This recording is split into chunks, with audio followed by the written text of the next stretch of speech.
She was 23 years old, and she was going to die in the snow. Not from a weapon, not from a fall, just from the cold. Slow, quiet, indifferent. The kind of death that doesn't announce itself. It simply takes. Alara Quinn had survived a man who broke her ribs and called it love. She had survived 3 days without food, 2 nights without shelter, and 100 miles of mountain road on foot. She had survived everything the world threw at her. And now she was going to die in a forgotten mining town called Black Hollow because the temperature dropped and nobody cared. If you've ever felt invisible, keep watching. Drop your city in the comments so I can see how far this story travels. Hit like, and let's begin. The storm didn't arrive gradually. It didn't give warnings. One moment the sky above Black Hollow was the color of dirty dishwater, and the next it split open like a wound. And everything inside came pouring out at once. Wind screamed down from the mountain pass with a violence that felt personal. It found the gaps between buildings, the spaces beneath doors, the loose collar of every coat in town. It didn't push. It hunted. And Alara Quinn, standing at the edge of the main road with nothing but a wool coat 3 sizes too large and boots that had given up waterproofing sometime in October, felt the first real bite of it and thought, this is how it ends. She pressed her back against the wall of what had once been a general store. The sign above the door still said, Whitfield and Sons, Provisions and Sundry, but the windows were dark and the door was nailed shut with boards that had been there long enough to gray. Like everything else in Black Hollow, the store had died quietly, and nobody had bothered with a funeral. The town wasn't much to look at, even when it was alive. Now, in the last week of November, with the blizzard burying everything in white, it looked like a place that had already given up. 3 rows of buildings. A livery stable at the north end that still operated, barely. A saloon, the Broken Axle, that did steady business precisely because there was nothing else to do here when the mine stopped paying. A church with a broken steeple. A boarding house run by a woman named Mrs. Carver, who had the personality of a frozen river. Alara had knocked on Mrs. Carver's door 40 minutes ago. Full up, the woman had said, which was a lie. Alara could see right through the narrow opening of the door. The hallway behind the woman was empty, the coat hooks bare. But Mrs. Carver's eyes had moved up and down over Alara's appearance. The worn coat, the wet hair, the way her hand shook, and made a decision before any words had been exchanged. There must be somewhere, Alara had started. I said full up. The door had closed. She tried the saloon next. The barkeep, a thick-necked man with a red beard who introduced himself as nobody, poured a glass of something amber without being asked and set it on the bar in front of her. Alara had stared at it. She hadn't eaten since the stale heel of bread she'd found in the pocket of her coat that morning, and her stomach was past hunger. It had moved into a different territory entirely, something quieter and more dangerous. I can't pay for that, she said. Didn't ask you to pay. He leaned both forearms on the bar. His expression wasn't unkind exactly, more like cautious. You look like you walked here. I did. From where? She'd paused. That was the kind of question she'd learned to be careful with. Not because the answer itself was dangerous, but because the follow-up questions always were. Why did you leave? Who are you running from? Does anyone know where you are? South, she said. He'd nodded slowly. You got somewhere to sleep tonight? Not yet. He glanced toward the back of the saloon. There was a door there, half hidden behind a stack of crates, and Alara noticed him looking at it the same way a man looks at something he's already decided not to offer. I've got a back room, he said, but I'll be honest with you, miss. I can't have trouble. This town is small, and if someone comes through asking questions about a woman, no one is coming, she said. He didn't look convinced. She drank the whiskey. It burned all the way down and landed in her empty stomach like a lit match, and for about 30 seconds she felt almost warm. Then the door of the saloon opened and a blast of winter came in behind 2 miners, and she felt cold again. She left before he could change his mind about asking her to. That had been 40 minutes ago. Now she stood against the wall of the dead general store and tried to think clearly, which was getting harder. The cold had a way of doing that. It didn't just take warmth, it took thought. The edges of things went soft. The urgency that had been driving her for days began to feel distant, like someone else's problem. Move, she told herself. You have to keep moving. Her legs didn't respond with any real enthusiasm. The coat she wore had belonged to a man. She'd found it hanging on a fence post outside of Millerton, 3 days and roughly 70 miles south of here, and she'd taken it because her own coat had been soaked through by then, and the choice was between theft and hypothermia. She'd chosen theft without much deliberation. The man who owned it was probably warm somewhere. She had not been warm in a very long time. The wool was heavy, but it wasn't made for weather like this. Nothing she owned was. She'd left everything behind in the house on Calloway Street. Her clothes, her books, the small box of letters from her mother, the modest savings she'd kept hidden in the lining of a hat box on the closet shelf. She'd left it all because leaving it was the only option that didn't involve leaving in a box. Don't think about that. She pushed off from the wall and made herself walk. One foot, then the other. The snow was past her ankles now and coming down faster, and the wind was doing something theatrical, gusting sideways, then reversing, then driving straight down like it had a personal grievance. Her hair, wet and heavy, had frozen at the ends. Her fingers had stopped hurting about 20 minutes ago, which she knew from some dim remembered knowledge was worse than if they still hurt. She made it to the end of the block. Then her knee gave out. Not dramatically, not with any warning. It just stopped working. One moment it was supporting her weight, the next it wasn't, and she went down sideways against the wooden post of a hitching rail and caught herself with both hands on the frozen wood. She hung there for a moment, half kneeling in the snow, and waited for the strength to get back up. It didn't come.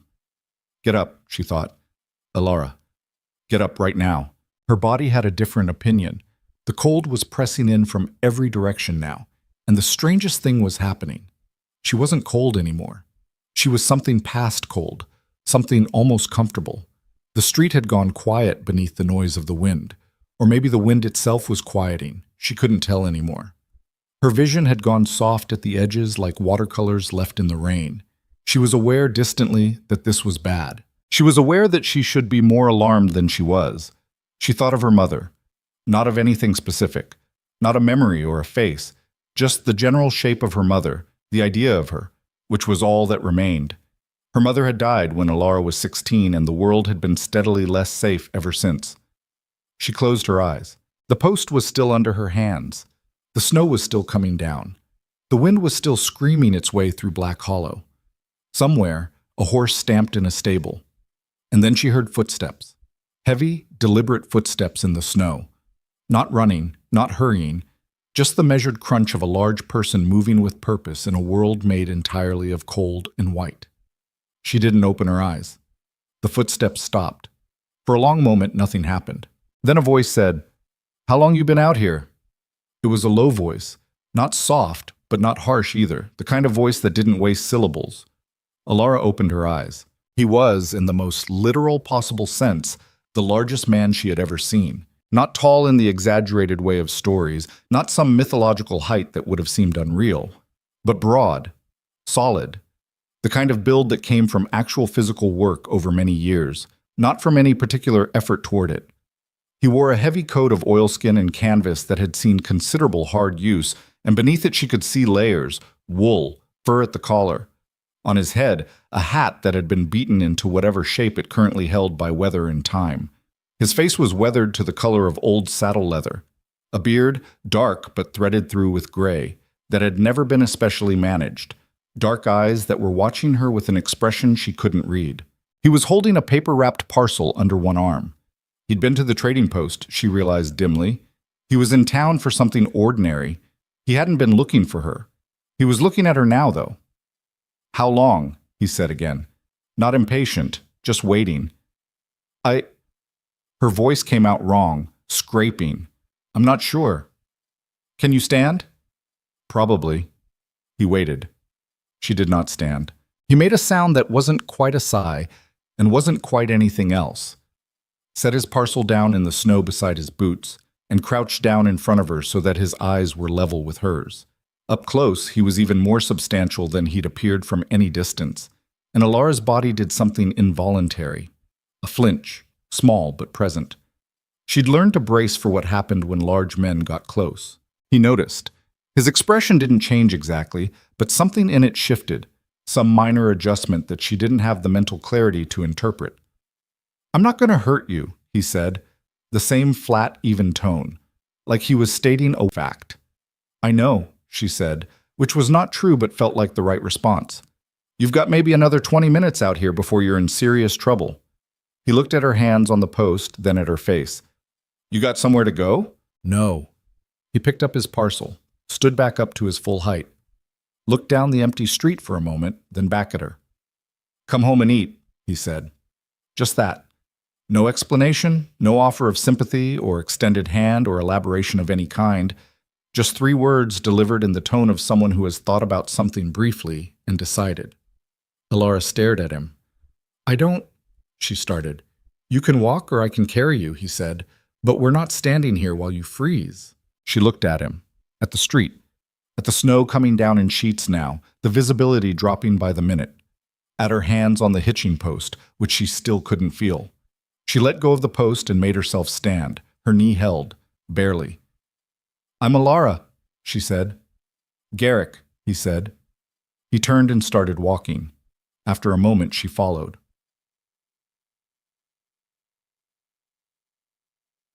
The wagon was at the north end of town, near the livery. It was a working wagon, not a fancy rig, just solid timber and iron fittings, covered in the back with oilcloth tied down against the weather. The horse hitched to it was a big gray animal that looked at Alara with the calm indifference of a creature that had long since made its peace with weather. Garrick untied the animal with quick, practiced movements and gestured toward the wagon seat. "Up," he said. Alara climbed up. It took more effort than it should have. She sat on the bench and pulled the coat tighter around herself and watched Garrick check something on the wagon wheel with his boot. Testing it, she realized, making sure the rim hadn't iced, before climbing up beside her and taking the reins. He said nothing for a long time. The horse moved out of town at a steady pace, and the buildings of Black Hollow disappeared behind them like a bad dream dissolving. The road, if it still counted as a road, climbed almost immediately into the trees, and the trees closed around them, which cut the wind somewhat. Not completely, but enough to make the cold merely brutal instead of actively lethal. Alara sat with her hands pressed between her thighs and stared ahead and tried not to think about how this could go wrong. "You don't know this man," she thought. "You know nothing about him. You are in a wagon going into a mountain wilderness with a stranger." This was all true. It was also true that the alternative had been freezing to death against a hitching post in a town that would not have missed her. She chose to file this under decisions that can be worried about later and concentrated on breathing steadily. "You eaten today?" Garrick said. "This morning. A little." "How many days since you had a real meal?" She thought about it, genuinely tried to remember. "4?" she said. "Maybe 5. He made that sound again. Not a sigh. Something more contained than that. "There's rabbit stew from last night in the pot," he said. "It'll need reheating." "That's... You don't have to." "I know I don't have to," he said. She stopped talking. The wagon rolled on. The cabin was 40 minutes up into the mountains on a road that tested the word road considerably. In the dark and the snow, Alara couldn't see much of it, just the narrow cut through the pines, the occasional outcropping of rock, the way the horse navigated without any apparent need for guidance. The animal knew the way. The cabin appeared without warning, the way things do in the dark. Suddenly, there when a moment before there was nothing. It was built against the side of a rocky slope as if it had grown there, low and solid, the logs dark with age and weatherproofing. A covered porch ran across the front. There was a small structure to the right. A stable, she would learn, big enough for 2 horses and the supplies that couldn't go in the house. Light came through one window, dim and steady. A banked fire, she realized. He'd left a fire going. Garrick jumped down from the wagon and led the horse to the stable with the easy efficiency of someone running a routine they'd performed 1,000 times. He didn't ask Alara to help.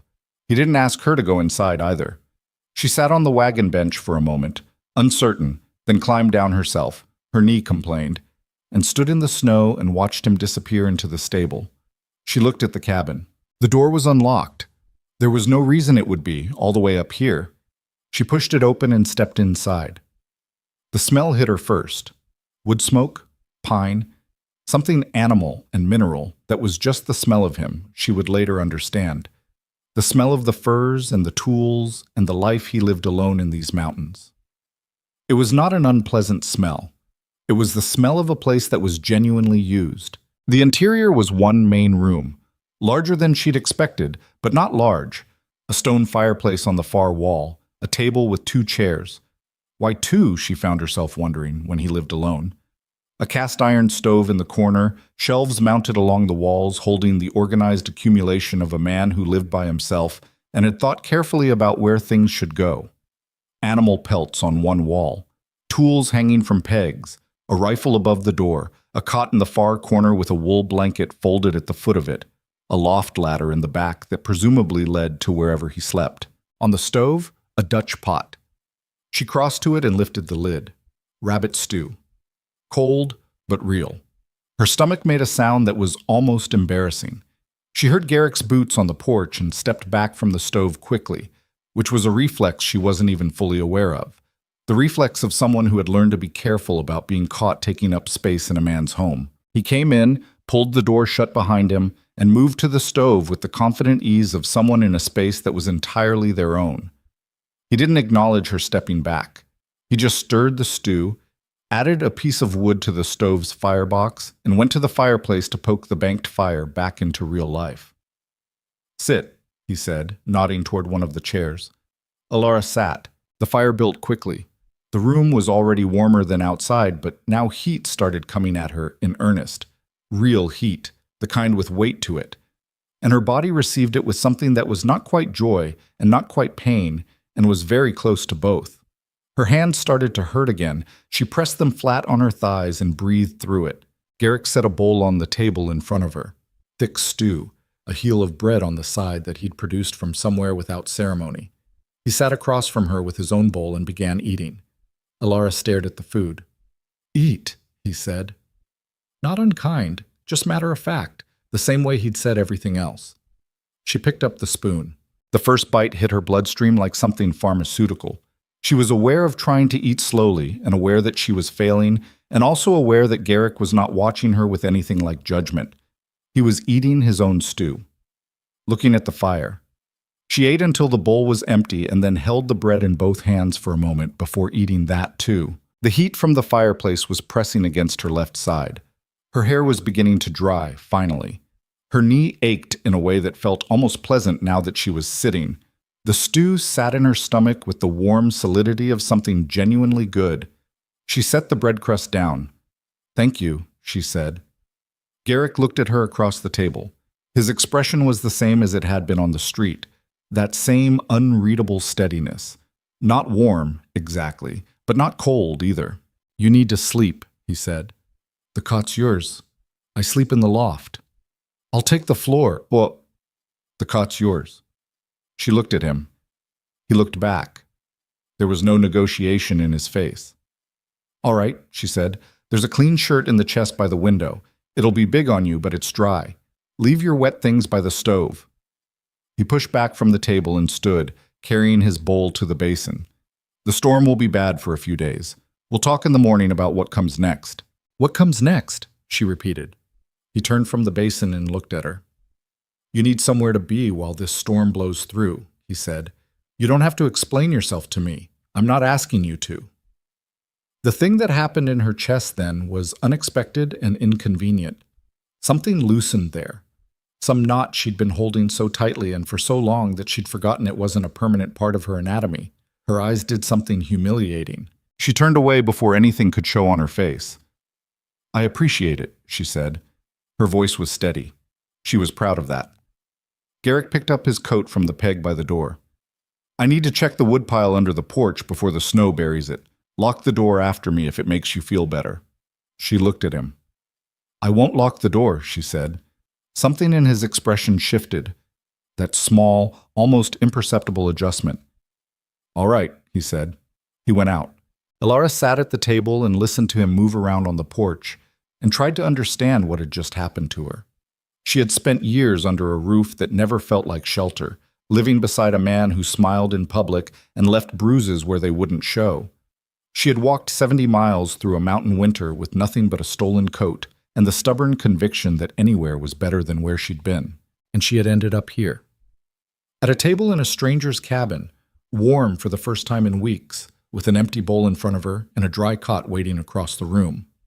What comes next? He'd said. She genuinely had no idea. She woke 3 times in the night.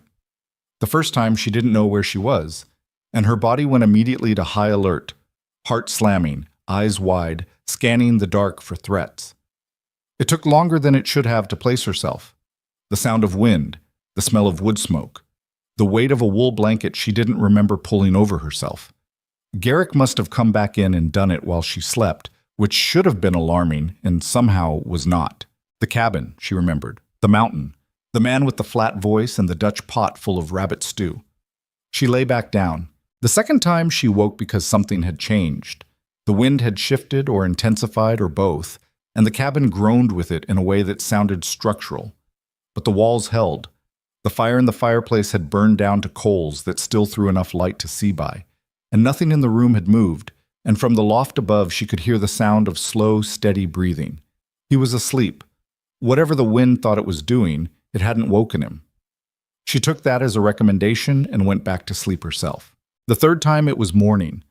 Gray light came through the single window. The storm was still going, but she could hear it clearly, a sustained roar that had found a lower register overnight, more serious, more committed.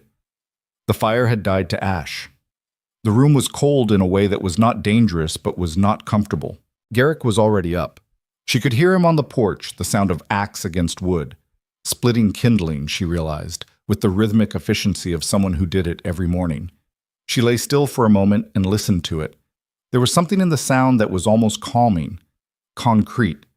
Each stroke followed by the crack of splitting wood, followed by the next stroke. A person doing something that needed doing. She got up. The shirt he'd left for her was enormous. It came to mid-thigh on her, soft with washing. She found her own clothes hung over the back of the chair she'd sat in last night, still damp but drier than they'd been. She pulled on her trousers and her socks and went to the window and looked out. The world had been erased. She could see the edge of the porch roof and about 4 feet beyond it. Everything else was white. The storm had deposited what looked like 1.5 feet of fresh snow overnight on top of whatever was already there, and it was still coming down, no lighter than it had been. The pines beyond the porch were shapes, barely. The road. She couldn't see the road at all. The door opened and Garrick came in with an armload of split wood, bringing a gust of cold air and a dusting of snow with him. He stopped when he saw her standing at the window. She turned. "Good morning," she said. "Morning." He went to the fireplace and began laying the fire without particular ceremony. He'd pulled the collar of his coat up, but his hat was off, and she could see that his hair was dark and a little longer than was strictly practical, touched with gray at the temples. He had hands the size of small shovels. He built the fire in about 45 seconds with the economy of someone who had done it every day for years. "How bad is it?" she asked. "Bad," he said. He touched a piece of paper to the growing flame, held it until it caught, set it carefully in the center of the kindling. "Wind shifted north overnight. It'll get worse before it gets better." "How much worse?" He looked up at her from where he was crouching by the hearth. "Days," he said. "Maybe more." Ilara looked at the window. "I see. You'll be here a while." He stood. "Might as well make yourself useful." It was such a blunt thing to say that she almost laughed. Not mean, just direct in the way that he apparently was about everything. Might as well make yourself useful. Not you're welcome to stay as long as you need or don't worry about imposing. Just the plain practical fact of it. "What needs doing?" she said. He looked at her for a moment, assessing, but not unkindly. "Can you cook?" "Yes." "Any good at it?" "Better than you might think." Something shifted in his face, not quite a smile. The memory of one, maybe. "Coffee's in the tin on the second shelf. Water's in the barrel by the stove. I need to check the stable." "I'll have it ready," she said. He went back out. Ilara found the tin, found the coffee, found the battered tin pot hanging from a hook above the stove. She pumped water from the hand pump over the barrel. The pump was stiff, frozen somewhere in its mechanism, and she had to work it hard before the water came, and set the pot on the stove and stood there while it heated and tried to think clearly about her situation. She had no money. She had the clothes she'd arrived in, a stolen coat, and a pair of boots with a compromised left sole that let in water when the snow got deep. She had no clear plan for what happened after the storm.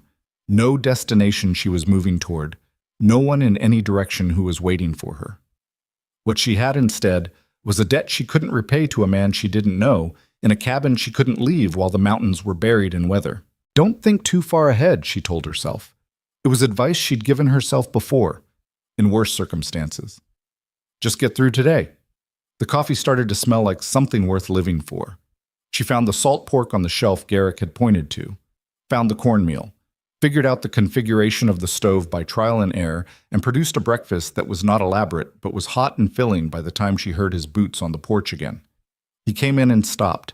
He looked at the table, at the food she'd laid out, at the coffee steaming in the tin cups she'd found hanging on pegs. "You work fast," he said. "I had a lot of years of practice," she said. She hadn't meant to say anything with that. It just came out. Garrick hung his coat and hat and sat down across from her. He looked at his plate, looked at her. "You don't have to cook for me while you're here."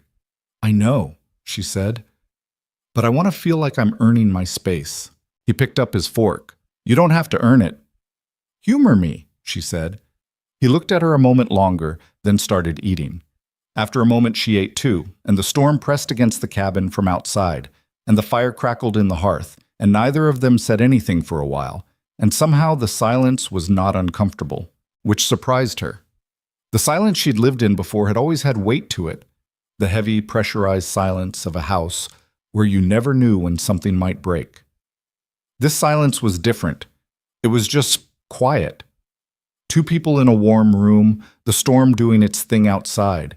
She would not have described it as peaceful, exactly. She was not yet in the place where she could trust peace. But it was not bad. The day settled into a rhythm that Alara hadn't expected. Garrick was not a talker. This she established within the first hour of being truly awake in his company. He spoke when something needed saying and did not speak otherwise, and his relationship with unnecessary conversation seemed to be roughly the same as his relationship with anything else that wasted resources. He didn't see the point of it. But he also was not. And this was the thing she kept having to recalibrate around. He was not cold. There was a difference between cold and quiet, and she had grown up in houses where cold people had taught her to mistake the two. Garrick was just quiet. "What do you trap?" she asked, sometime mid-morning. She was sitting at the table with a piece of one of his shirts she'd found in a basket, torn at the cuff, waiting to be mended, and a needle and thread she'd located in a small tin beside the lantern. She had not asked permission. She was not sure why she'd done it except that her hands needed something. He was sharpening a knife at the other end of the table. The sound of whetstone against steel was steady, methodical. "Beaver, mostly," he said. "Some marten. Fox, when I find the sign."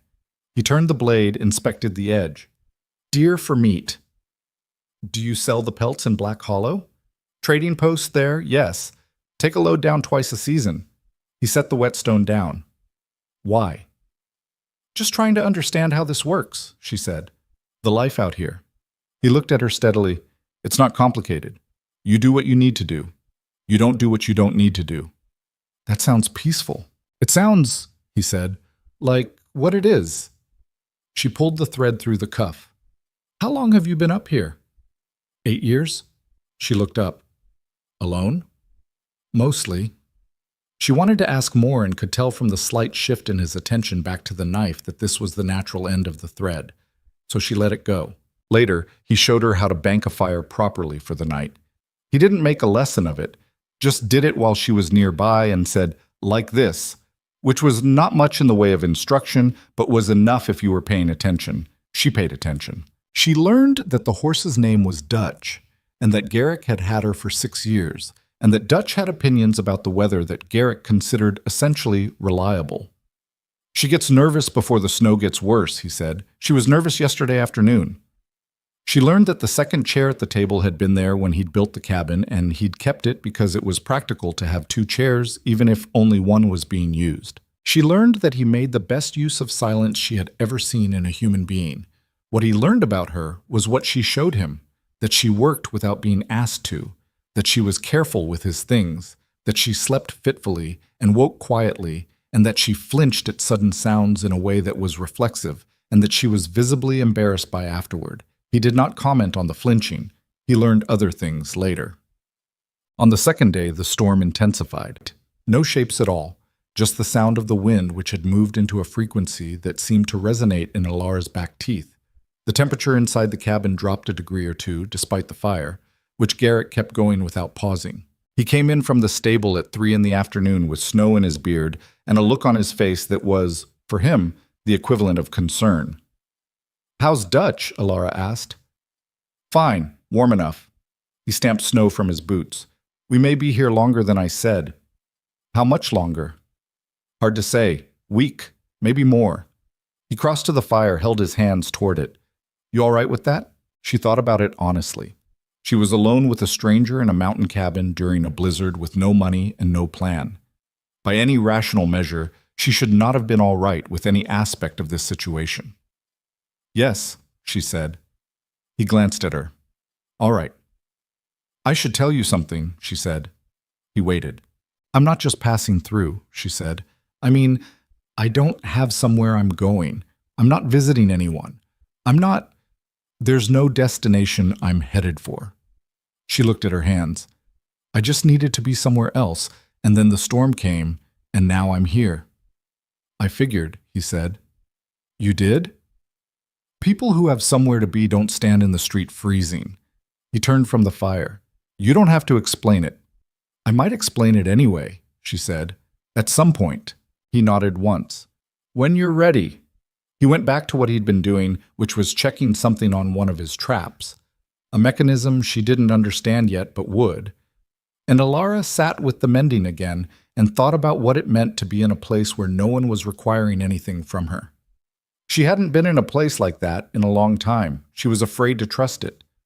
But the warmth of the fire was real. The food on the table was real. The quiet man across the room who asked nothing and offered everything he had in the plainest possible way. He was real too. She didn't know what to do with any of it yet, but she had time apparently. The storm was going to see to that. Outside, the blizzard settled in for a long stay. The road down the mountain disappeared under 4 feet of snow. Black Hollow might as well have been on the other side of the world. And in the small cabin pressed against the rock face of the mountain, 2 very separate people sat on opposite sides of a table, each one carrying more than they'd shown, while the fire burned and the storm raged, and the long silence between them slowly, so slowly, began to change its shape. The third day inside the cabin was the hardest, not because anything went wrong. Nothing went wrong. The fire held, the food held, the walls held against everything the storm threw at them. But there is a particular kind of difficulty that sets in when you have been confined with another person long enough for the polite surface of things to start wearing thin, and Alara felt it arrive sometime around mid-morning like an uninvited guest pulling up a chair. She was restless. That was the plain truth of it. She had spent so many years in a state of constant vigilance, always listening for footsteps, always reading the temperature of a room before entering it, always calculating exits, that stillness felt wrong in her body.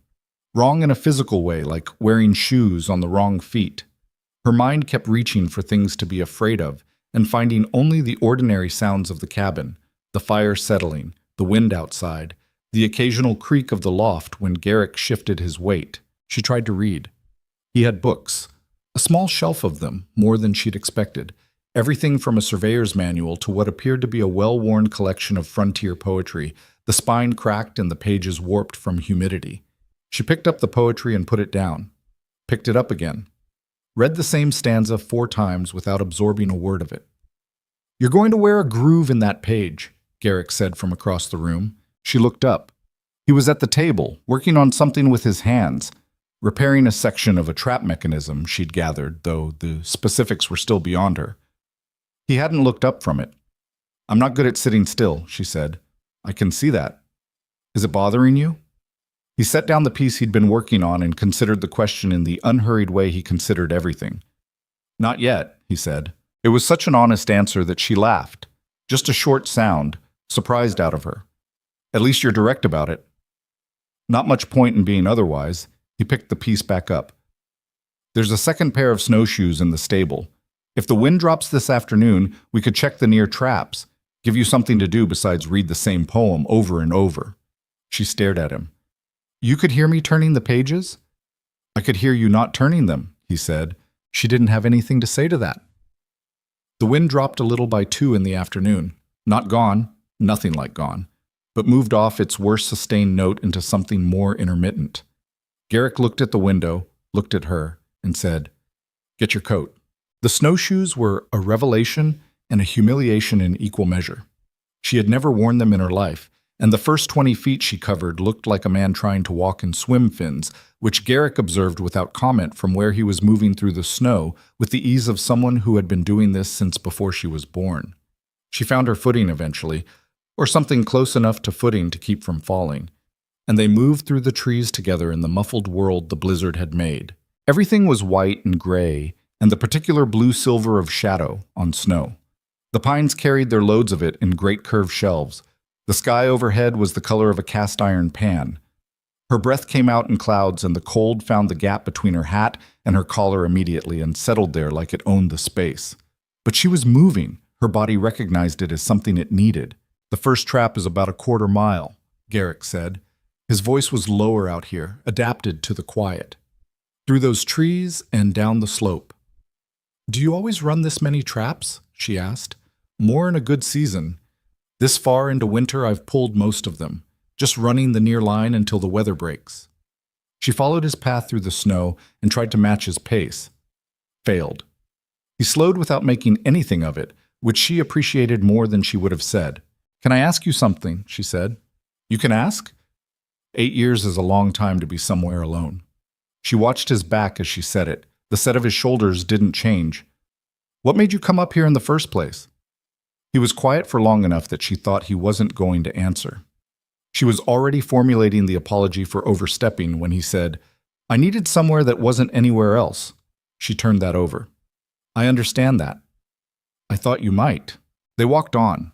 The first trap had nothing in it. He reset it with quick, sure movements, checking the mechanism with the attention of someone who had made a serious study of the thing over many years. She watched and tried to understand the logic of it. "Show me how that works," she said. He looked at her. "You want to learn to trap?" "I want to understand what you're doing. There's a difference." He showed her. It took 10 minutes, and she asked 4 questions, 2 of which he answered fully and 1 of which he thought about for a moment before saying he wasn't entirely sure which was the most unexpectedly human thing he'd said yet. The 4th question he answered by having her do it herself.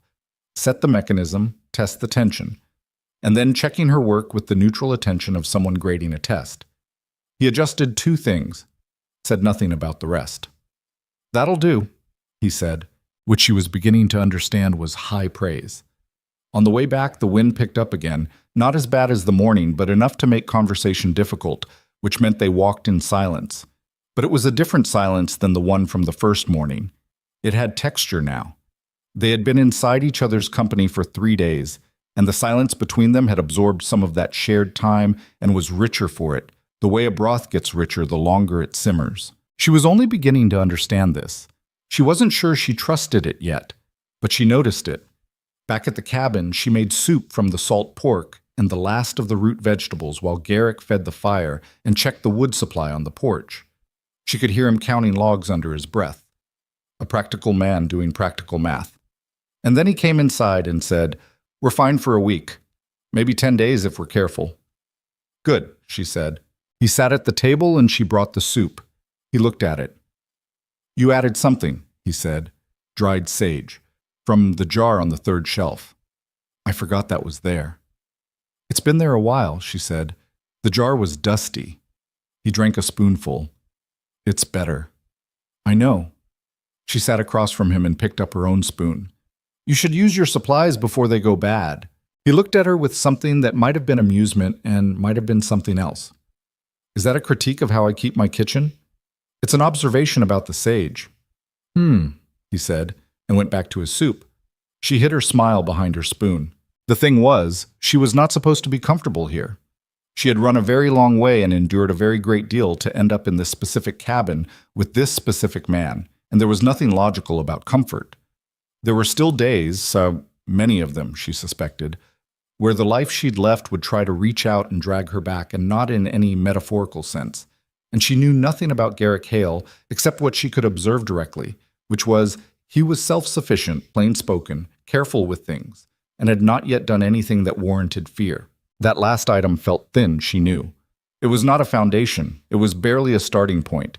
But when you have been living for a long time in a place where everything warranted fear, nothing warranted fear felt, in the moment, like an extraordinary luxury. She went to sleep that night and slept all the way through until morning for the first time in longer than she could remember. She woke up disoriented by the absence of anxiety. It took her a minute to recognize what she was feeling. Then she got up and made the coffee. By the fourth day, they had settled into something that had the rough shape of a routine. Not a spoken one. Nothing was decided by discussion. It just assembled itself from the overlapping patterns of two people sharing a small space. She made breakfast. He did the outdoor work in the mornings when it was coldest, because he was built for cold in a way she was not. She kept the indoor fire through the day. He handled the heavier wood splitting. She mended what needed mending. They ate together at the table, twice a day, and talked or did not talk depending on some mutual barometric pressure she couldn't quite name but was starting to feel. On the fourth afternoon, she found the fox pelt. She had been reorganizing the shelf beside the stove. Nothing Garrick had asked her to do, just something that needed doing, the various jars and tins having drifted into an arrangement that defied all logic. And behind a tin of axle grease, she found a small, folded piece of leather. She unfolded it without thinking. Inside was a fox pelt, small and immaculate, the fur a deep red orange, the skin side carefully prepared. It had been folded away with deliberate care. She was refolding it when Garrick came in from the porch. He looked at what she was holding, and something happened in his face, a quick, involuntary shift, like a door closing. "I'm sorry," she said immediately. "I was reorganizing the shelf and I found it. I wasn't—" "It's all right."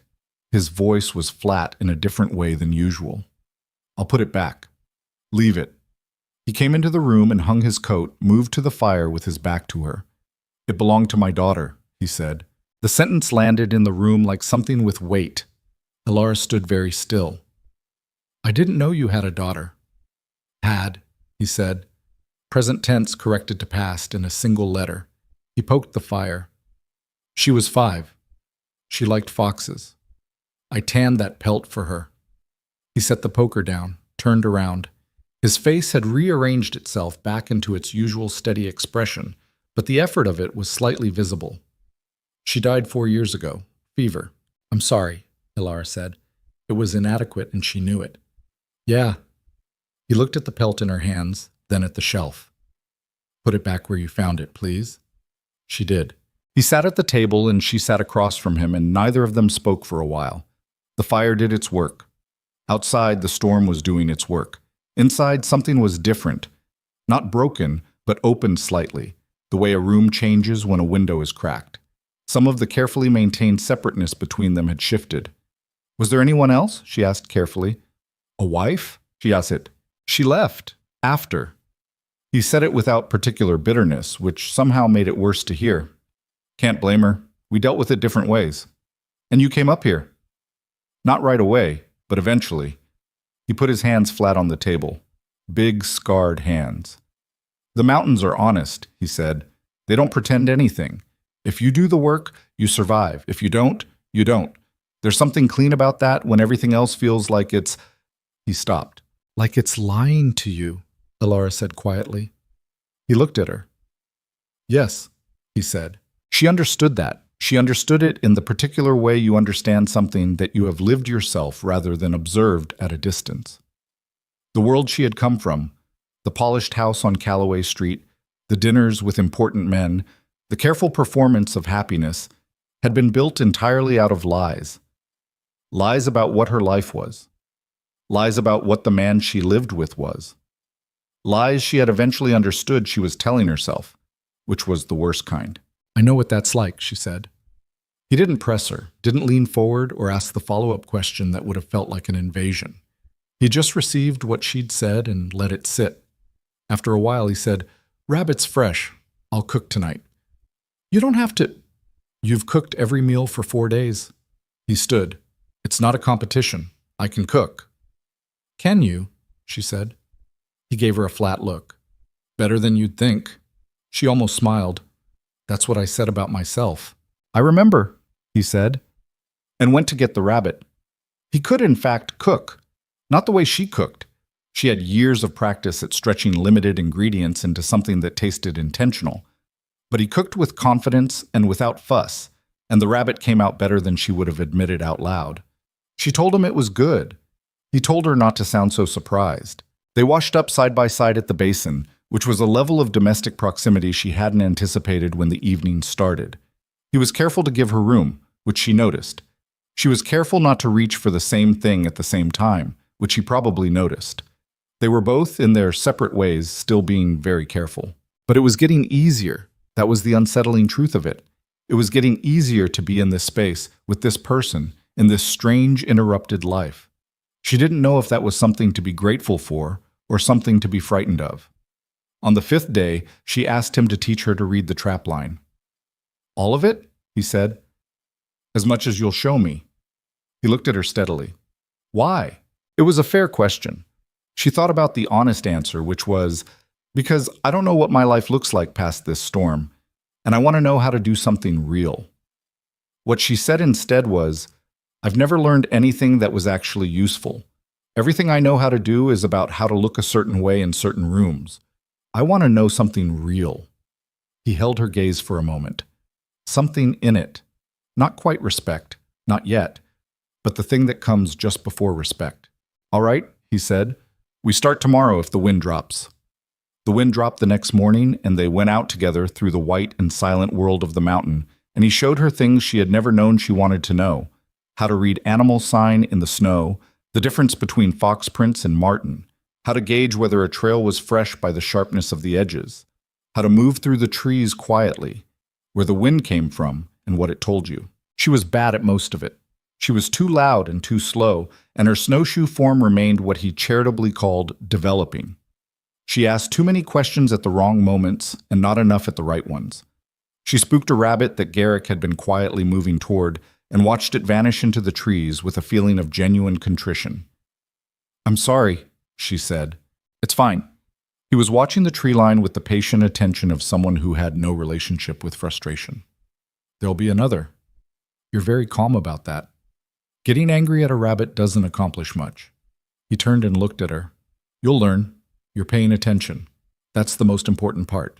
She was paying attention to the rabbits and the fox prints and the wind, and also in a way she was trying to be honest with herself about, to him, to the way he moved through the trees, which was almost entirely without waste. No false steps, no unnecessary energy, every movement doing exactly what it needed to do and nothing more. To the way he spoke when he was teaching her, which was different from how he spoke otherwise. More words, more patient, more willing to say the same thing 2 different ways until she understood it. He was a man who had decided at some point that solitude was safer than people. She recognized that decision because she had made something close to it herself. The difference was that he had executed it successfully, and she had failed. She had stayed in a life she should have left years earlier, telling herself the same lies until the lies had physical consequences. She thought about that a lot, out in the white quiet of the mountain. She thought about the bruises that had faded from her ribs, but not from her memory.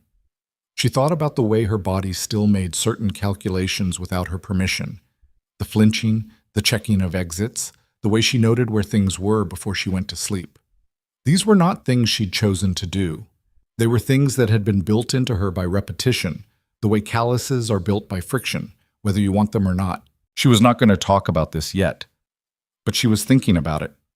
That evening they came back to the cabin as the light was going, blue and cold over the mountains, and Garrick built the fire up high and she made cornbread from the meal, and they ate together in the warm room, and she thought, this is the strangest week of my life. She thought, I am safer here than I have been in 4 years. She thought, that should not be true. And it is. And I don't know what to do with it. She looked at him across the table. He was reading. He read after dinner sometimes, the surveyor's manual of all things, working through it with the same methodical focus he brought to everything. And the firelight was moving on his face, and she thought, he's lonely. Not in a way he'd ever said or probably even admitted to himself. But it was there in the way he'd kept 2 chairs. It was there in how quickly he'd adapted to having someone else in the space. Without complaint, almost without adjustment, as if some part of him had been the weight of another person to press against. The cabin didn't feel smaller with her in it. It felt somehow like it had been calibrated for exactly this number of people. She looked away before he glanced up. "You're staring," he said, without looking up from the manual. "I was thinking." "About what?" She considered. "About what this place was like before I got here." He turned a page. "Quiet," he said. "Do you miss it?" He looked up then, held her gaze for a moment with that steady, dark attention. "Ask me in a week," he said. He went back to the manual. She sat with the warmth of the fire against her face and the sound of the storm pressing at the window and the particular complicated weight of not knowing what happened next, and found, to her own surprise, that it was not an unbearable thing to sit with, just a real one. She got sick on the 8th day. It didn't announce itself with any drama. She woke feeling wrong in a way she couldn't name. A thickness behind her eyes. A heaviness in her limbs that was different from the ordinary tiredness of physical work. She told herself it was nothing. She got up, made the coffee, started on breakfast, and by the time Garrett came down from the loft, she was standing at the stove, holding the handle of the cast iron pan with both hands and concentrating very hard on not letting the room tilt. He looked at her.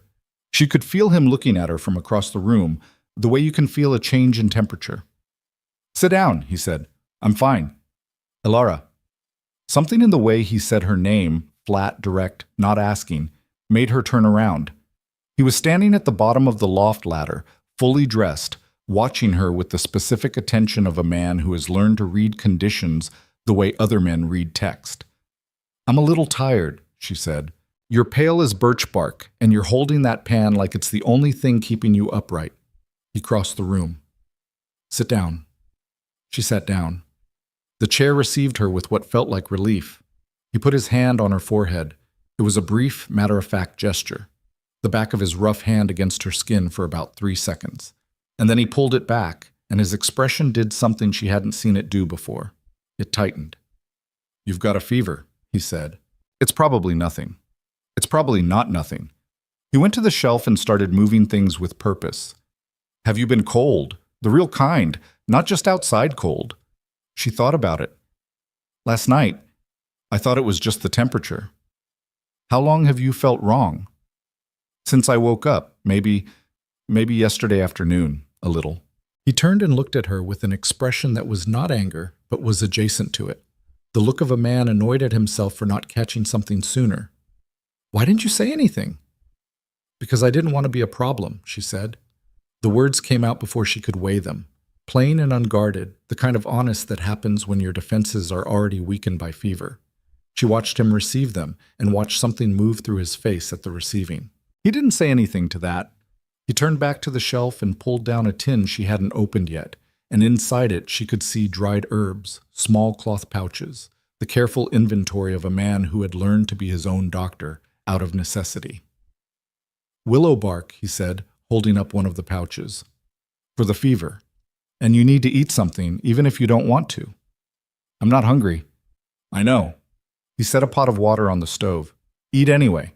She sat at the table and watched him move around the small kitchen with a focused efficiency that was different from his usual unhurried rhythm. He made the tea from the willow bark and set it in front of her, steam rising from the tin cup. He made porridge with dried fruit stirred in, which she would not have thought to do and which made it taste like something a person might actually want to eat. He sat across from her while she ate, not watching her exactly, but present in a way that made her feel attended to without feeling managed. "You don't have to stay in here," she said. "I know you have work." "The trapline can wait." He drank his coffee. "It's not going anywhere." "Garrick, you're sick in my cabin during a blizzard that has us buried under 5 feet of snow."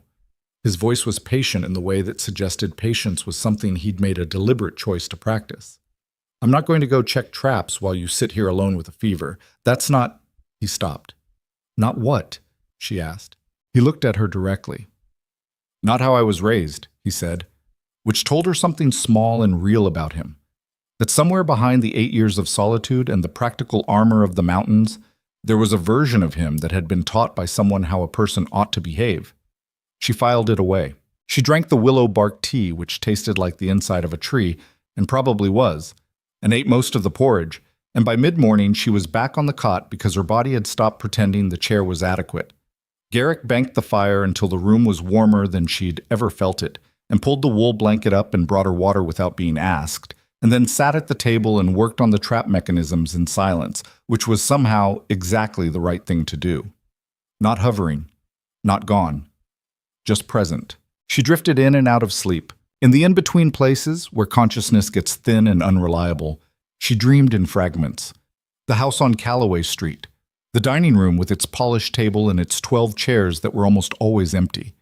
The specific quality of silence in that house, which was nothing like the silence in this cabin. That silence had been pressurized, taut as a wire, waiting.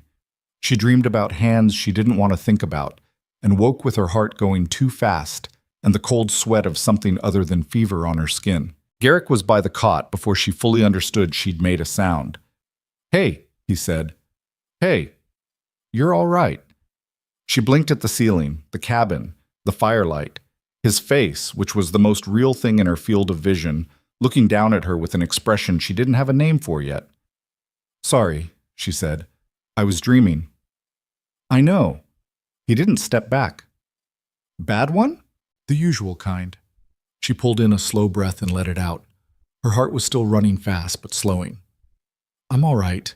He looked at her for a moment longer. Then he sat down on the floor beside the cot with his back against the wall, close enough that she could see him without turning her head, and picked up the knife he'd been sharpening earlier and went back to it. "You don't have to sit there," she said. "I know that too," he said. She closed her eyes. She slept better the second time. By evening, the fever had climbed. She could tell by the way the room had acquired a slight shimmer at the edges, and by the fact that the fire, which Garrick had stoked high, felt both too hot and not nearly enough. Her whole body ached with a deep, bone-level insistence that was hard to ignore and impossible to reason with. She lay on the cot and stared at the ceiling and tried to remember if she had ever been sick without being alone. She didn't think she had. Not as an adult. When she'd been sick in the house on Calloway Street, the arrangement had been that she handled it herself and didn't inconvenience anyone. She'd learned to be sick very quietly. Garrick made soup. She could hear him in the kitchen, the thunk of the knife on the cutting board, the sound of water, the particular rattle of the Dutch pot being positioned on the stove. He'd gone to the stable at some point and come back with something from the cold storage there, she thought, though time had gone slightly unreliable, and she wasn't tracking it carefully. "Can you sit up?" he asked. She sat up. It took more effort than it should have. He brought the soup and sat beside her, not across the room at the table, but on the edge of the cot, which was close enough that she could feel the warmth of him distinct from the heat of the fire, and handed her the bowl. She ate some of it. Put the bowl down when her hands started to shake. "Talk to me about something," she said. "It helps, when you're sick and someone talks to you." He looked mildly startled by the request, which was the most startled she'd ever seen him look. "About what?" "Anything. Tell me about the mountains, how you know them." He was quiet for a moment, the way he always was before he said something he meant. "I came up here the first winter not knowing much," he said. "I knew how to hunt a little. I knew the basics of trapping from an uncle who used to run lines up north. But I didn't know this range. Took me most of that first season to make bad mistakes fast enough to learn from them." "What kind of mistakes?" "The first week I set traps in the wrong terrain and lost every one of them to the runoff when the temperature shifted. Spent 3 days finding them." He looked at the fire. "Set a campfire too close to a snow-loaded pine and had about 200 pounds of snow put it out at 2 in the morning. He paused. "That was a cold night." Despite everything, she smiled. "How did you learn what you know now?" "Mostly by watching. The mountain shows you everything if you pay attention. How the animals move, where the water runs, which slopes are safe, and which ones hold too much snow weight through a warm spell." He glanced at her. "And an old trapper named Ed Price, who found me trying to repair my second worst mistake and didn't laugh at me, which at the time I was grateful for." "What was your worst mistake?" "Worse than you'd want to hear about while you're sick," he said. "Tell me anyway." He looked at her with something that was almost reluctant. "I got caught in an early whiteout in my 3rd season," he said. "I knew better. I'd seen the signs and I made the decision to push through to the east line instead of turning back, and the storm came in faster than I'd read it. I was 2 hours from the cabin and I knew if I moved I'd get turned around in the dark, and the snow, so I dug in and waited. She stared at him. In the snow? It's not as bad as it sounds, he said, though the way he said it suggested it had been considerably bad. Snow's insulating. I had the right gear, but it was... He exhaled slowly. It was long. 2 days is a long time to be in a hole in the snow alone, waiting to find out if the storm was going to let up before other things became a concern. Were you scared? He turned and looked at her directly. Yes, he said. No qualification, no performance of toughness, just the plain word. What did you do with it? With being scared? Yes. He thought about that seriously, which she appreciated. You just hold it, he said. You don't fight it and you don't feed it. You know you're scared and you keep doing the next thing anyway. He looked at the fire. There isn't much else you can do. She lay back against the pillow and looked at the ceiling and thought about that. You know you're scared and you keep doing the next thing anyway. She had been doing that for years. She hadn't known that was what she was doing until he named it. I've been scared for a long time, she said. Not to him exactly. Just out loud, to the room, to the ceiling. He didn't respond immediately. The fire popped. The wind pressed against the window. I know, he said. She turned her head to look at him. He was looking at her steadily, the way he always looked at things. Not with invasive curiosity, but with the simple, patient attention of someone who sees what's in front of them and doesn't look away from it. How do you know? She said. Because you check the door every night before you sleep. He said it quietly. And you know where every tool in this cabin is without having been shown. And when I move too fast in a room you're in, your shoulders go up before you've had a chance to decide anything. He paused. I'm not asking you to explain it.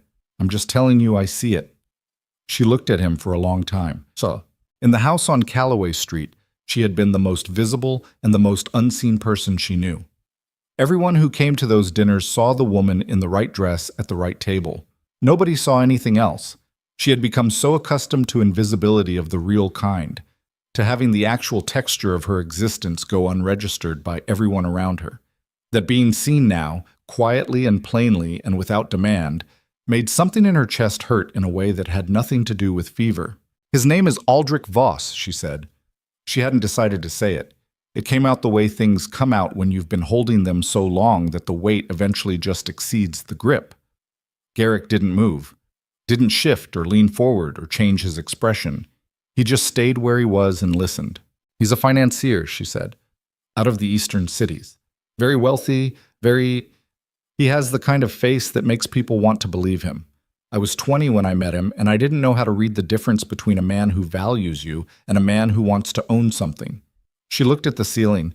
By the time I understood the difference, I was deep enough in that leaving looked impossible. What changed? Garrick said. He broke my wrist, she said flatly. Telling it plainly felt better than softening it. She'd found that over the past few days, that the cabin's plain language was contagious. There had been other things before that, but that particular night he went further than he meant to, and he knew it, and instead of... She stopped, reorganized. He was very sorry. He was always very sorry. But that night I looked at his sorry face, and I understood that sorry was just something that happened between incidents. It wasn't going to stop anything. So you left. I planned it for 2 months. I took small amounts of money when I could, put it somewhere he wouldn't look. I waited until he was away on business. She turned her head to look at Garrick. I left with a bag and the coat on my back, and I started moving. I didn't know where I was going. I just knew that distance was the only thing that mattered. And the wrist? He said. It healed? Mostly. She flexed her right hand. It aches in the cold. He nodded once, slowly, receiving this information with the same careful attention he gave everything. He didn't say, I'm sorry, in the way that would have felt performative. He didn't say that's terrible or offer any of the responses she'd been braced for. He just sat with it. He'll send people, she said, when the snow melts. He has the kind of money that means he never has to accept not getting something he thinks belongs to him. She felt her jaw tighten.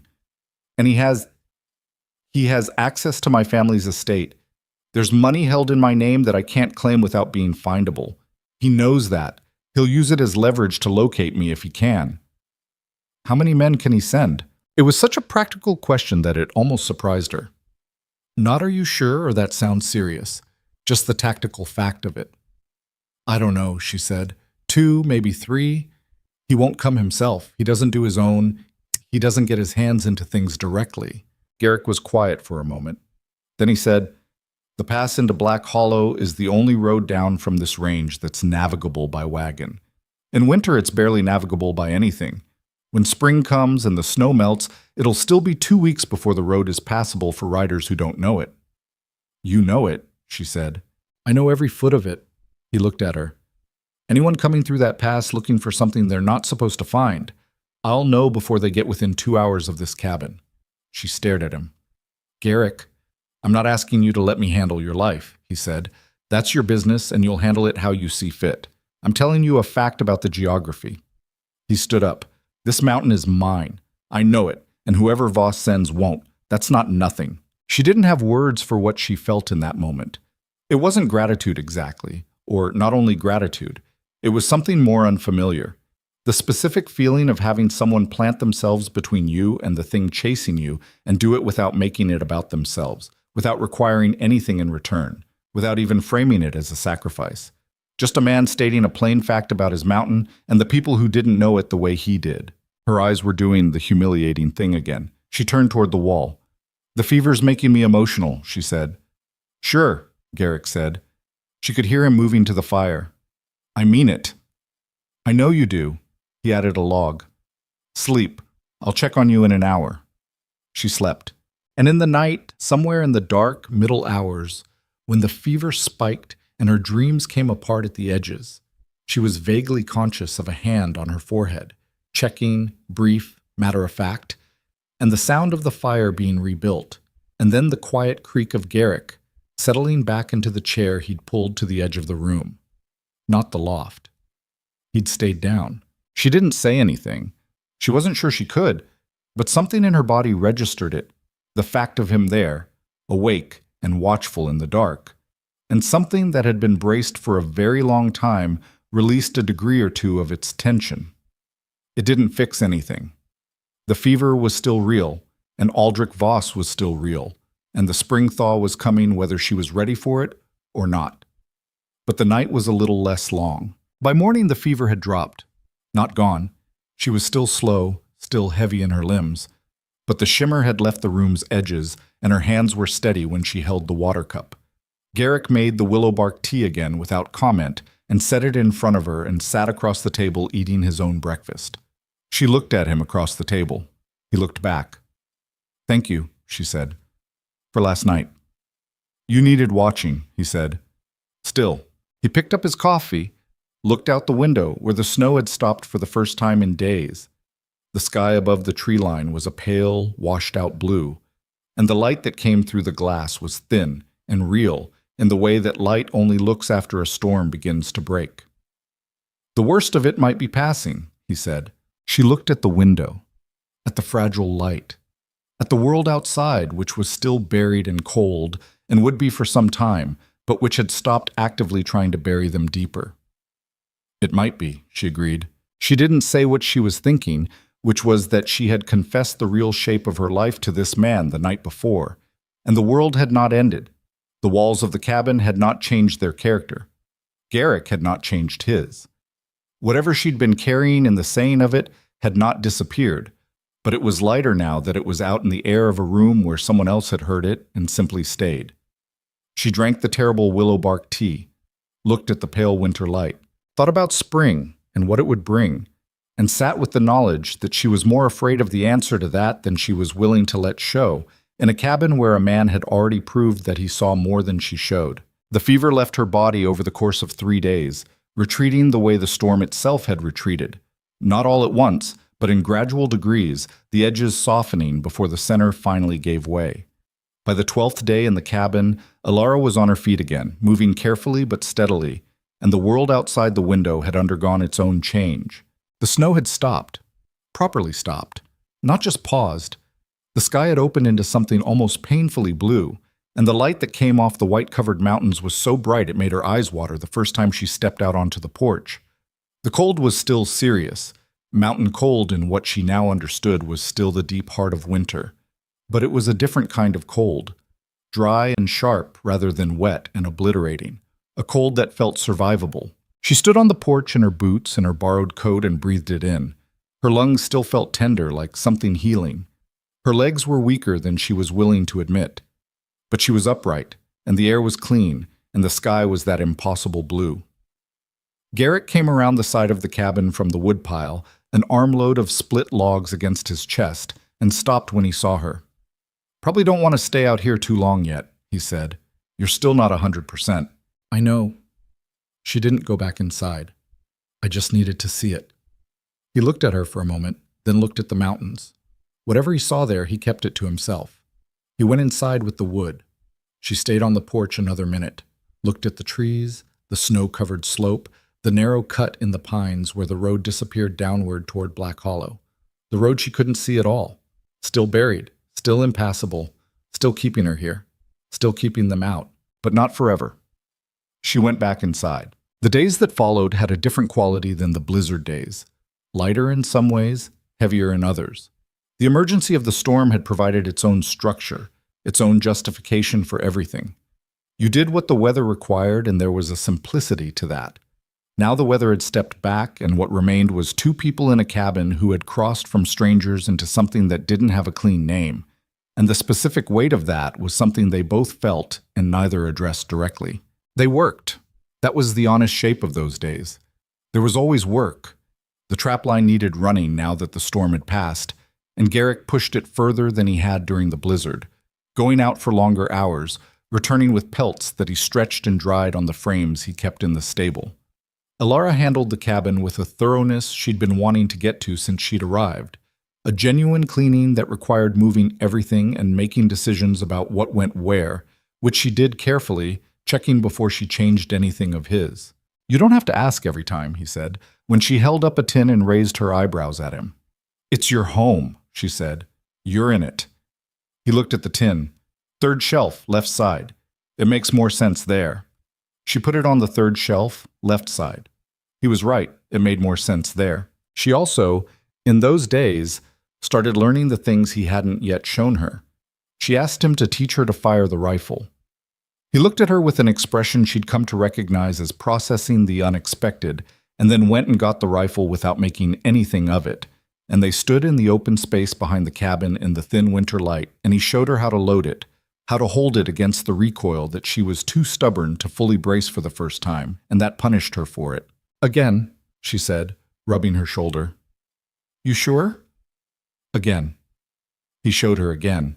This time she held it right, and the shot went where she'd intended, more or less, which meant into the pine tree she'd been aiming for, rather than the general region of the pine tree. She handed the rifle back. "Better," he said. "Don't be generous." "I'm not," he said. "Better means better. It doesn't mean good yet." She took that for what it was and asked to do it again tomorrow. What they didn't talk about, not directly, was what happened when the road opened. It was present in the room with them the way a third person might be. Not disruptive, but impossible to fully ignore. She caught herself looking at the window and calculating, and knew he was doing the same thing from the other side. The snow was deep, and it would take time. Weeks, maybe. But time had a way of going faster once you'd started measuring it. It was on the 15th day that she found herself at the table in the evening, working on a letter she wasn't sure she'd ever send, putting words to a situation she needed to think through, which was something she'd always done better with a pen in her hand. When Garrett came in from checking something in the stable and stopped in the doorway and looked at her. "You're writing," he said. "Yes." He came in, shut the door, didn't ask who to. He hung his coat and went to the stove and poured the last of the coffee that had been sitting there too long and drank it without complaint about the temperature. "There's a lawyer," she said, without looking up. "In Denison. It's a town about 60 miles east. He handled my mother's estate. He's the only one who knows He's the only one Voss hasn't been able to reach. My mother made sure of that." Garrick sat down. "What about him?"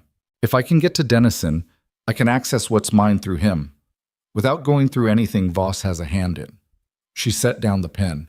"There's enough there to start something. Somewhere.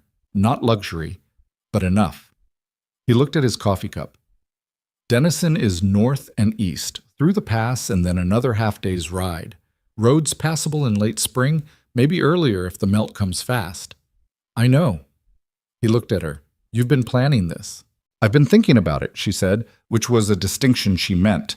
Planning implied certainty, and she had very little of that. I need to have something in my head to move toward. Otherwise, She made a small gesture. I just sit and wait for things to happen to me, and I've done enough of that. Garrick nodded slowly. That particular kind of nod. The one that meant he understood something precisely because he'd lived a version of it himself. Voss's men, he said. If they come through the pass before you leave, then I need to not be findable, she said. And if they come after, they won't get past me, he said, simple and direct as weather. She looked at him across the table. In the firelight, his face had its usual composed steadiness. But she'd lived near him long enough now to read the things beneath it. He was not being casual. He was not performing toughness. He meant it in the quiet, plain way he meant everything. Because it was true. And because there was nothing complicated about it from where he stood. You can't make promises about men you haven't seen, she said. I'm not promising anything about them, he said. I'm telling you what happens if they come through my mountain looking for someone in my cabin. That's not a promise. That's just what is. She held his gaze. The fire settled. The room was warm and the night outside was cold, and the letter on the table in front of her was half finished. She thought about what it meant to have someone speak about her safety in the possessive, the way he'd just spoken about his mountain. Not ownership, not control, just the bedrock conviction of a man who knew what his responsibilities were and intended to meet them. She thought about how foreign that felt, and how, if she was honest, how much she'd needed to hear it. Tell me about Denison, she said. Have you been? Once, 3 years ago. He turned the coffee cup in his hands. It's a working town, not a mining town anymore. More supply and trade.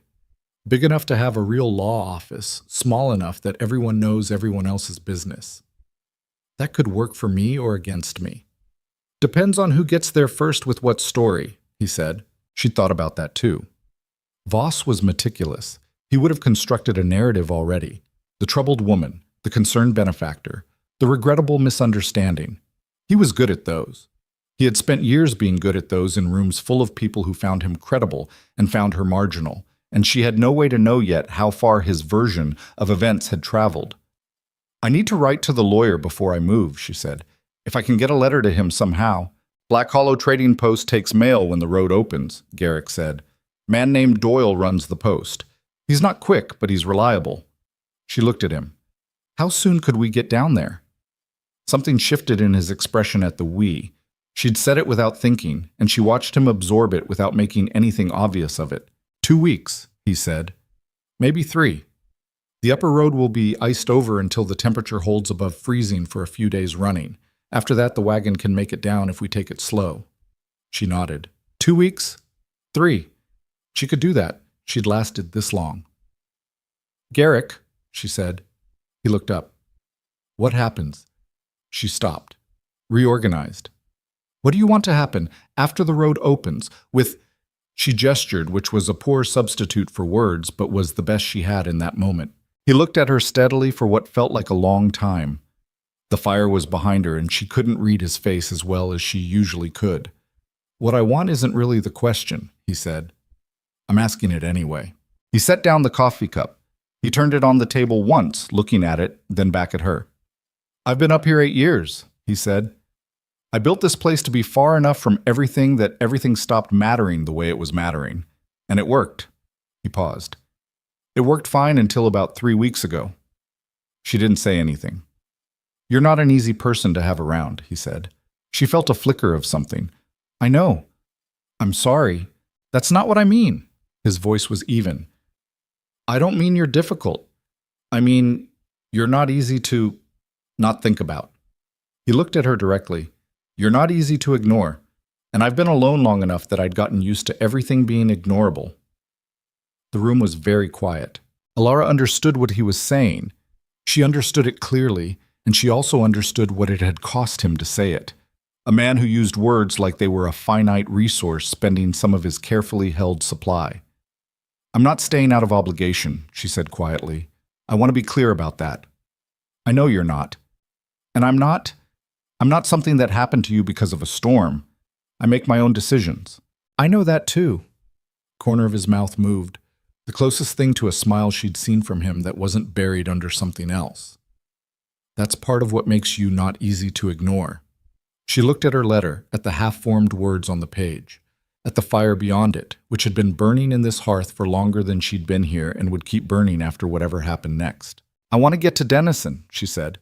"I want to talk to the lawyer and understand what I actually have access to and what I'm actually up against. I want to do that on my own. I need to do that on my own, to know I can." She looked up at him. "And then I want to know what this is." She meant the room, the table, the 2 chairs, the 8 years of solitude that had accommodated her arrival with such strange ease. "I want to know if it's something real or if it's just what happens when 2 broken people share a small space during a catastrophe." Garrick looked at her for a long time. "And how do you find that out?" he said. "You survived the spring," she said, "and you see." He nodded once, slowly. "All right," he said. It wasn't a declaration, it wasn't a promise. It was the 2 of them agreeing in the plainest possible terms to stay honest with each other about what they didn't know yet, which felt more substantial than most things she'd been offered in her life that were dressed up to look like certainty. The next morning, she finished the letter to the lawyer in Denison. She wrote it carefully, 3 drafts before she was satisfied, and sealed it in an envelope from the supply tin Garrick kept with his papers. She addressed it in her clearest hand and set it on the shelf to wait for the road. 2 days later, she was on the trapline with Garrick when he stopped suddenly at the edge of a clearing and put his hand out to the side. Not touching her, just a gesture. "Stop." And she stopped. He was looking at the far tree line with an attention that was different from his usual attention, focused in the way that meant something had changed. "What is it?" she said, low. "Tracks." He moved forward slowly, and she followed, and at the edge of the clearing she saw what he'd seen. The snow had a depression in it that didn't belong to any animal she'd learned to recognize. A boot print, large with a distinctive heel pattern. She felt the cold come into her chest that had nothing to do with the temperature. "How old?" she said. He crouched over it, studied the edges, the compression. "Yesterday," he said. "Maybe the day before. Winds filled the edges some." "Could be a hunter," she said. "Someone from Black Hollow." "Could be." He stood. His face was completely still. "No one from Black Hollow comes up this far. They know this is my line." He looked at the direction the tracks came from, then the direction they went, which was east, toward the upper pass, not toward the cabin, but not away from it either, just parallel, like something circling to get a better look. "How many?" she asked. He studied the snow. "1 set, 1 person." He looked at her. "Probably a scout." The word landed the way words like that do, with a specific gravity. She held herself still and kept her face calm and thought about Aldrich Voss in his office somewhere far away, which was not far enough, with his careful face and his patient anger. She thought about how much he would spend to locate something he considered his. She thought about the letter sitting on the shelf in the cabin, unsealed to a lawyer in Denison. "We should get back," Garrick said. "Yes," she said. They went back. Faster than they'd come out, but not running. Garrick walked like a man who had made a decision and was moving through the implications of it rather than away from them, and Alara matched his pace and felt something harden in her that had been soft for the last few weeks. Not the old fear, not that braced, waiting, animal tightness. Something else, something that felt less like dread and more like resolution. She had walked 70 miles through a mountain winter to get here. She was not going back. When they reached the cabin, Garrick checked the rifle and checked the door bolts and added wood to the fire, and then he sat at the table and looked at her standing in the middle of the room. "I need you to tell me everything about the men he's likely to send," he said. "Names if you have them, descriptions if you don't, how they operate, what he's told them to do." He pulled out the paper she'd used for her letter. Everything. She sat down across from him, and she told him everything she knew. The scout came back the next day. This time, he didn't bother with the tree line. Garrick saw him first, from the porch where he'd been splitting wood since before sunrise. A habit, Alara had come to understand, that was less about needing firewood and more about needing somewhere to put the energy that built up in him when something was unresolved. She heard the axe stop mid-rhythm and came to the window and saw what he saw. A single rider coming up the road from the lower pass, unhurried, making no effort to conceal himself, which was its own kind of message. The rider was a large man in a dark coat that was too fine for the mountains, which told her everything about where he'd started from and how little he understood about where he'd arrived. He sat his horse with the easy confidence of someone who worked for a man powerful enough that ease was the default setting. She knew the type. She had lived surrounded by that type for 4 years. Garrick set the axe against the woodpile and stood at the edge of the porch with his arms loose at his sides. He did not go for the rifle. He didn't need to. It was inside the door within 3 steps, and he had the manner of a man who didn't reach for things until the moment required it precisely because he knew exactly how long that moment took to arrive. Alara came out onto the porch and stood beside him. "You should go inside," Garrick said quietly. "No," she said, just as quietly. He glanced at her. She looked back at him, and whatever he saw in her face, he accepted it without argument. She was done with the inside of rooms that weren't her choice. The rider pulled up at the bottom of the porch steps and looked at the two of them with the assessing calm of someone doing a job. He had a broad, weathered face and eyes that moved professionally over the situation. Over Garrick, over Alara, over the rifle visible just inside the doorway. "Looking for someone," he said. "Woman by the name of Alara Quinn." "Don't know one," Garrick said. The rider looked at Alara. "That her?" "I said I don't know one." The rider's expression didn't change. He reached into his coat, slowly, which was the smart choice given Garrick's proximity to that doorway, and produced a folded paper. "Man I work for has a legal claim regarding a matter of abandoned property and certain financial instruments held in her name. He's offering a generous resolution if she returns voluntarily." Alara's jaw tightened at abandoned property. She was a person. She had been a person the entire time. That Voss's documentation still framed her as a category of asset was the truest thing she could have said about him, and he'd just said it himself without knowing it. "What's the alternative?" she said.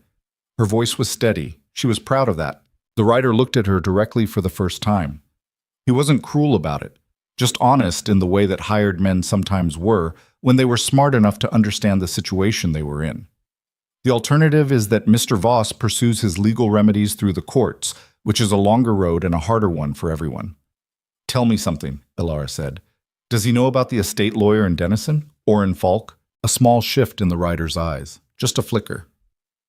"I couldn't say." "He doesn't," she said. "Because if he did, he'd know that everything he's described as a legal claim is contested, and the documentation behind it was prepared by people he paid, and there is a separate set of documents held by Falk that tells a rather different story about what belongs to whom." She kept her eyes on him. "You should tell him that before he spends more money on legal remedies that aren't going to hold." The rider was quiet for a moment. He looked at Garrick, who had not moved and had no particular expression. "That's your final word on it?" the rider asked. "That's my word on it," Alara said. "I'm not going anywhere. Not with you, not because of him. If he wants to pursue this through legitimate courts, he's welcome to try. I have a lawyer who has been waiting for exactly that invitation for longer than I knew." The rider folded the paper and put it back in his coat.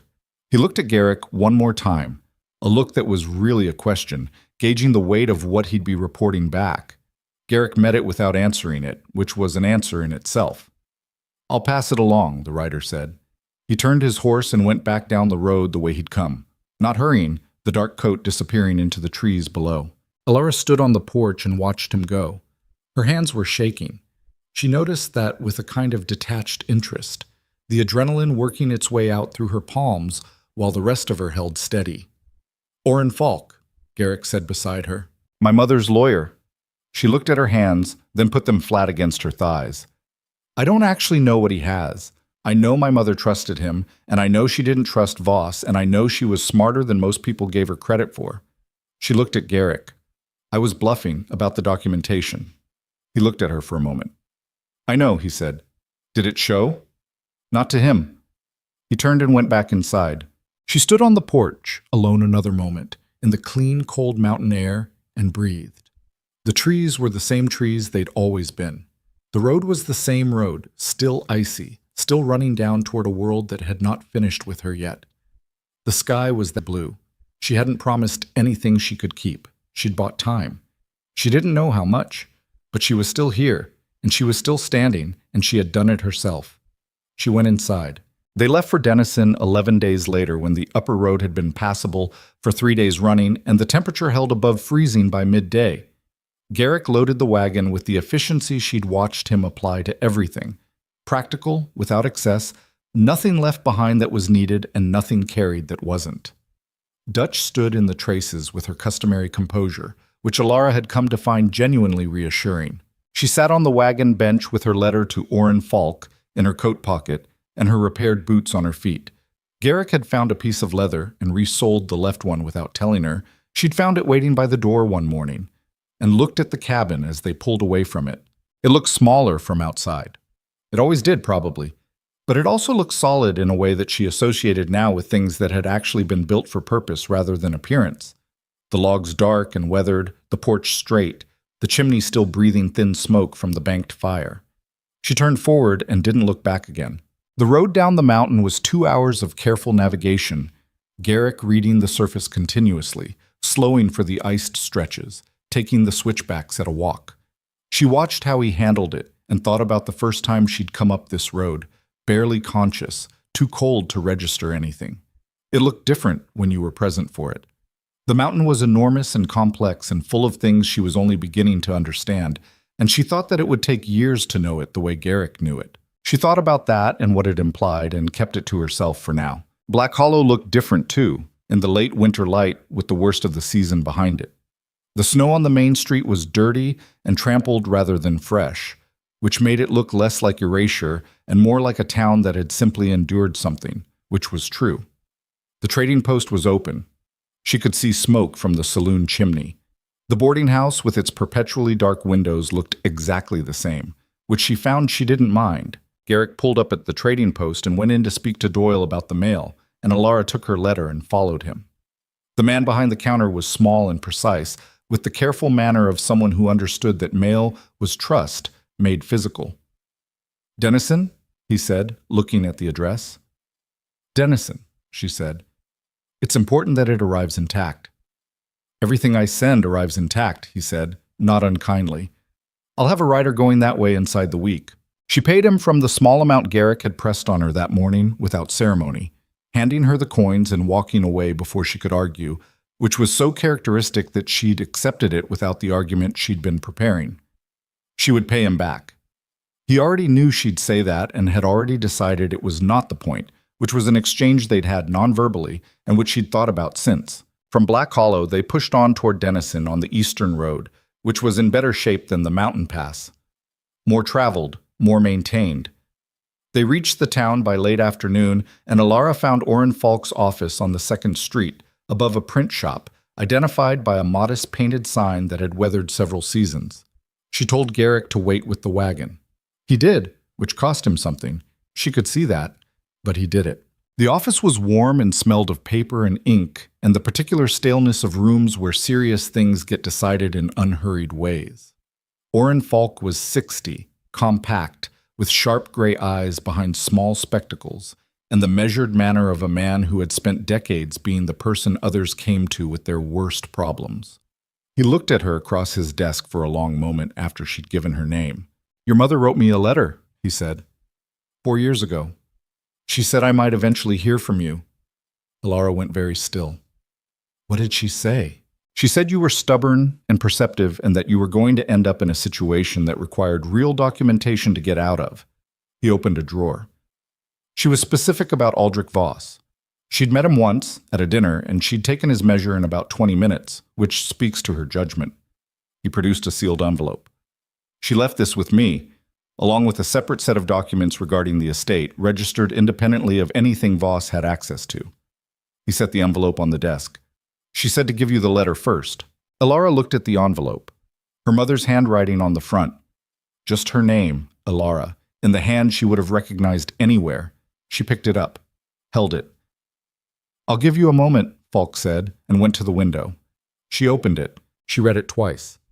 She was not going to describe the contents of it to anyone, ever, because some things are only for the person they're meant for. But she sat with it for a long time in that warm, paper-smelling office, and when Falk turned back around, her eyes were dry because she had decided they would be, and she folded the letter carefully and put it in her coat pocket beside the now-delivered version she'd sent him. "Tell me about the documents," she said. He told her. It took an hour. What her mother had done, with the quiet, methodical foresight of a woman who had read the situation correctly and had done what she could with the tools available to her, was considerable. Not enough to make Alara wealthy, not a solution to everything, but a legitimate foundation. Money held in Alara's name through a trust structure Voss couldn't touch, property documentation that predated anything he'd been able to claim, and a signed affidavit from her mother regarding Voss's character that was specific enough to be useful in a legal proceeding. Her mother had done all of this in the last year of her life. She knew, Alara said. She suspected, Falk said. And she prepared, which is what careful people do. Alara sat with that for a moment. Then she said, "What do I need to do?" He told her that too. There were papers to sign, filings to initiate, a process that would take months and would not be entirely without resistance from Voss's side. But Falk had been waiting for this conversation for 4 years and had the particular focused energy of a man who had prepared a great deal and was finally able to use it. "He'll push back," Alara said. "He will," Falk agreed. "Men like that always do. But pushing back costs money, and the documentation your mother left makes his position considerably less solid than he currently believes it to be." He looked at her over his spectacles. "Where are you staying?" "I haven't decided yet," she said. She found Garrick in the wagon, exactly where she'd left him, reading. She looked closer. The Denison Town notices posted on the board outside the print shop below Falk's office. He heard her on the steps and turned. He looked at her face, and whatever he read there, he waited for her to tell him. "My mother," she said. "She left documentation. With Falk. She'd anticipated—" Her voice caught just slightly. She pushed through it. "She did what she could, while she could." He looked at her quietly. "It's enough," she said. "It's not everything, but it's enough to fight with. Voss doesn't have the ground under him that he thinks he does." "What happens now?" Falk files. Voss responds. "It takes time." She looked at him directly. "It's not over, but it's different than it was." He nodded. He looked at Dutch, patient in the traces, then back at her. "We staying in town tonight?" She had been thinking about this on the stairs coming down. She had been thinking about it since the wagon pulled away from the cabin that morning, actually, though she hadn't let herself land on it. "I need to ask you something," she said. "All right." "That question you told me to ask you in a week," she said, "about whether you missed the quiet." He looked at her steadily. Around them the sounds of Denison went on. Horses, voices, the clank of the print shop below. He didn't seem to notice any of it. "I don't," he said. "Miss it." She held his gaze. "It won't be simple. Voss won't just stop because Falk files papers. And I'm not an easy person to have around. You said so yourself." "I said you weren't easy to ignore," he said. "That's not the same thing." "Garrick, I know what I said, Alara. I know what I meant by it." She looked at him for a long moment. At this man who had given her shelter without conditions and space, without pressure and honesty without performance, and who had sat on a cabin floor in the middle of the night so that she wouldn't wake from a nightmare alone, and who had never once made her feel like she owed him anything for any of it. She thought about what her mother had written, about what careful people do. "We're going back up the mountain," she said. He looked at her. "Both of us?" "Both of us," she said. "For now. And we'll see what the spring brings." He didn't smile. He was not really a man who smiled in the conventional sense, but something settled in his face, some long-held tension releasing, small and quiet, the way all the real things about him were small and quiet. "Dutch will be glad to get back," he said. "She doesn't like towns." "I know," Alara said. "She's been telling me that for the last 2 hours." He looked at the horse, then back at her, and the corner of his mouth moved. "Get in," he said. She climbed up onto the bench beside him, and he turned Dutch around in the street with the ease of long practice, and they headed back toward the mountain road in the late afternoon light, that was turning everything to copper and long shadow. She thought about all the things that were still unfinished. The legal process, which would grind along in its own time, whether she watched it or not. Voss, who would receive Falk's first filing and would not take it gracefully. The spring, which would open the roads fully and make the mountain both more accessible and more readable. The work of knowing another person, which was the longest and most honest labor there was, and which could not be rushed or shortcutted or done any way except by showing up every day and being real. She thought about what it means to build something, not to find it waiting, not to be handed it, but to build it, which requires starting with materials that are imperfect and working them with hands that are imperfect, and accepting that what you end up with will bear the marks of both. She had spent years waiting for her life to become something she recognized as hers. She understood now that waiting was not a strategy, that the life you wanted was not a thing you received. It was a thing you constructed, slowly and imperfectly, from whatever was real and available. The mountain rose above them as the road climbed. The trees closed in on either side. The cold was coming back into the air as the sun dropped, the temperature doing what mountain temperatures did in late winter, warm enough by midday to believe in spring, cold enough by evening to remember you weren't there yet. She pulled her coat tighter. Garrick noticed the way he noticed most things, and he did not offer commentary on it, but after a moment he shifted slightly on the bench so that his arm was against hers. Not a gesture, not a moment, just an adjustment. The simple physics of two people on a narrow bench deciding how to share the available warmth. She didn't move away. The wagon rolled on, up through the pines and the gathering dark, toward a cabin that had a two-chair table and a cot that had become hers without either of them deciding it, and a fox pelt on a shelf that had been waiting for 4 years to be in a room that felt like something again. The frightened woman who had collapsed against a hitching post in Black Hollow on a November night. The woman who had checked every exit and flinched at every sound and eaten someone else's food with hands that shook from cold and hunger and the long accumulation of being diminished. That woman was still here. She hadn't been replaced by something stronger or simpler or resolved. She was just here with more information than she'd had before, about what she was capable of, about what she needed and what she didn't, about the difference between a man who sees you as property and a man who sees you, period, without requiring you to be anything other than what you actually are. You don't stop being afraid all at once. That's not how it works. You just start making decisions from a different place, not from the fear, but alongside it, the way Garrick had described in the snow that morning weeks ago. You know you're scared, and you do the next thing anyway. The cabin appeared in the trees ahead, exactly where it always was, low and solid against the rock face, the darkened windows waiting. Garrick pulled Dutch to a stop and jumped down. Elora climbed down herself, landing in the crusted snow, her repaired boot holding. He went to unhitch the horse. She stood in front of the cabin for a moment in the cold blue last light of the afternoon and looked at it. Just looked at it.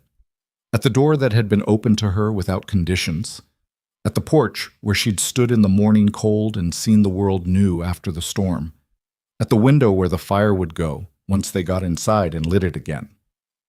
Then she went up the steps and pushed open the door and went in. She found the matches on the second shelf, left side, right where she'd put them. And she lit the fire herself.